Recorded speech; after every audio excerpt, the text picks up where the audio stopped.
My mom spent thousands of my money on my entitled sister's wedding, but I froze the account and ruined it. I'm going through something strange, though it's more of a dilemma than a problem. My mom and sister have exploited me for years, and now they've crossed the line. I want to cut ties, but that would push them into poverty, which feels harsh. At the same time, I'm tired of giving in. I'm a 38-year-old married woman with 2 kids, living in Ohio for 6 years since my wedding. I'm originally from Houston. My childhood was tough due to my parents' divorce and my dad accusing my mom of infidelity. To this day, it's unclear whether it was an accusation or the truth since my mom never remarried.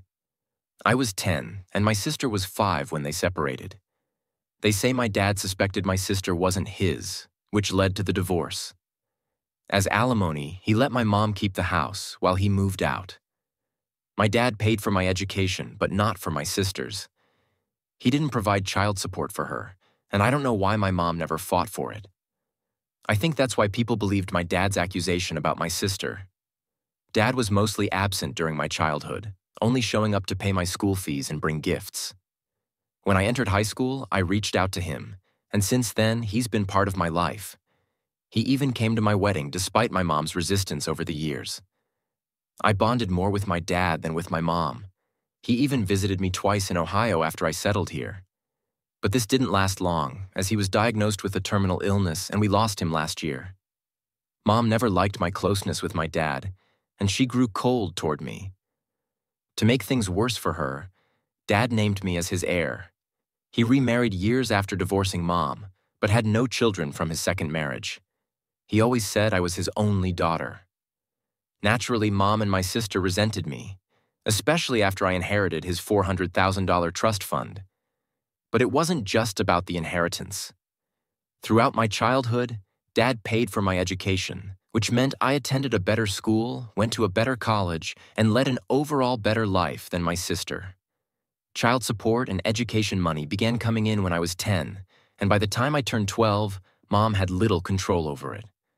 The fees went directly to my schools and college. Mom did use some of it on my sister and household expenses, but I wasn't naive. Mom kept me content so I wouldn't complain. I wouldn't say they were evil to me growing up, but they didn't like me. Mom and my sister were close, and I was just there. I was smart, not just academically, but clever enough not to be walked over. I think that's why Mom never mistreated me. My current issue is the $400,000 Dad left me. Ever since my mom and sister found out, they've been asking for money constantly. This isn't the first time they've leaned on me financially. Since I started working, I've helped them. As my income grew, so did their needs. I don't owe them anything, but I've helped because they're family and they don't make much. Mom works as a cashier, and my sister works in sales at a boutique. Together, they don't earn half of what I make. I feel obliged to help them. Though we aren't emotionally close, they've never been mean or evil to me. I hope I'm making sense and not confusing anyone with my feelings. A couple of months ago, Mom called to say she wanted to renovate our house. The walls, ceilings, and floors have deteriorated over the years. Since Dad moved out, the house hasn't been painted, and the wiring hasn't been repaired. The ceilings and walls are crumbling at the corners. We never had enough money for upkeep. She said it's becoming difficult to live there, especially during thunderstorms or rain, as it feels like the house might collapse. She had visited the bank for a loan, but the interest rates were too high. I knew she was hinting at asking me for money to renovate the house. It was an awkward conversation because we both knew what she wanted, but neither of us said it directly. After that, I started ignoring her calls. She doesn't call often, maybe once a month, but last month she called 3 or 4 times. When I finally picked up, she said it was unsafe to live in the house due to the damage and asked me directly for the money, promising to repay me in installments. I asked how much she needed, and when she said $100,000, I lost it. I told her I didn't have that kind of money. She hinted at the inheritance, which made me furious, but I didn't argue. Instead, I said $50,000 was the most I could offer. She agreed. Later, I regretted my impulsiveness in offering $50,000.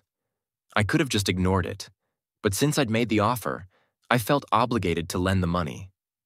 I didn't feel good about it.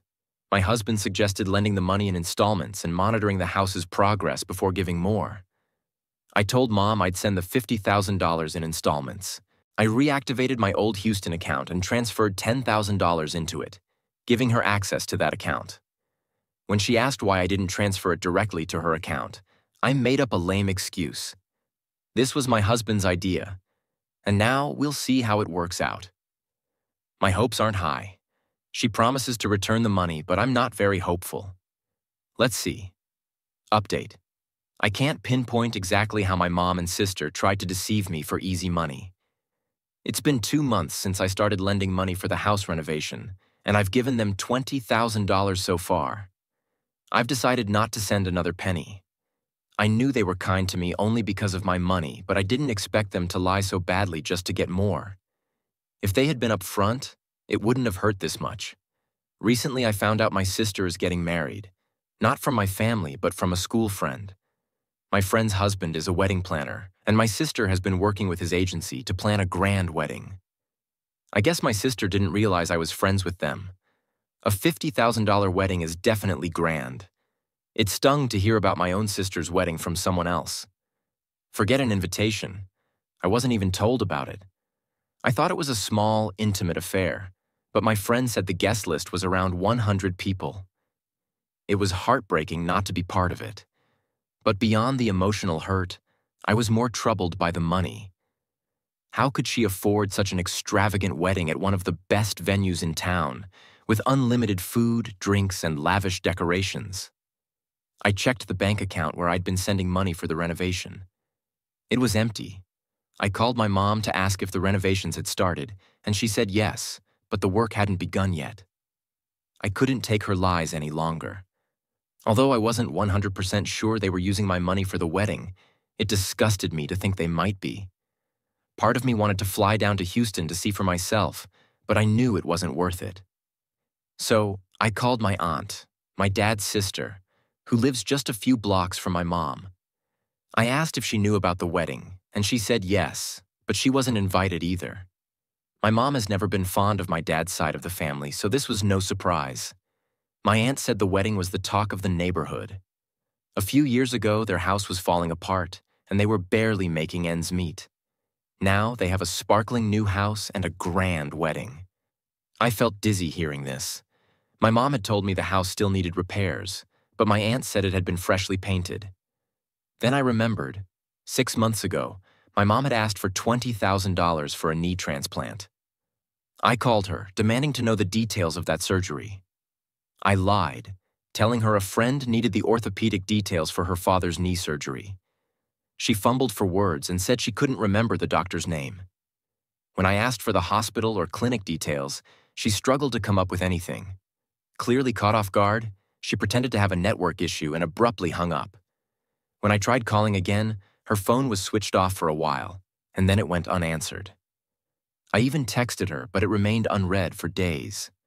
It became obvious she was lying. The money I gave for the transplant had been used for the house renovation, and the money she was asking for renovations was going toward my sister's fairy tale wedding. I later learned that my sister's engagement had been held on the front lawn of my house, with lavish decorations and wine flowing. I felt like I'd been living in the dark, completely unaware of the luxurious life they were leading while pretending to be poor to siphon money from me. So, I ghosted them. I stopped depositing money into the account. When my mom called, I didn't answer. I ignored her texts, and even when my sister, who never calls, reached out, I stayed silent. I'm done with them. I won't fall for their lies and manipulation any longer. Just because I earn more than them or inherited money from my father doesn't give them the right to leech off me with false pretenses. I've decided to ruin my mom's princess's big day. Update 2. I was right about my mom. When I didn't respond to any of their calls or texts, she called my husband. Let me tell you, my husband is terrible at playing along. I had warned him not to entertain any calls from them, but he still picked up when my mom called. She started crying, saying I had ghosted them, that the renovation work was halfway done, and I had gone back on my promise. And then my husband spilled the truth.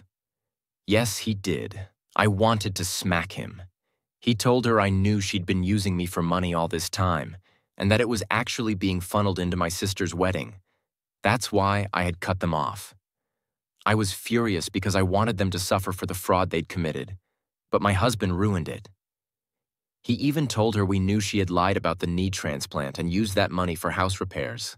My friend said her husband was so furious he wanted to tell everyone the truth, but my mom begged him not to ruin my sister's life. He's a good man, so he stayed quiet, took the blame, and let the wedding proceed. On top of that, they still haven't paid the promised $10,000.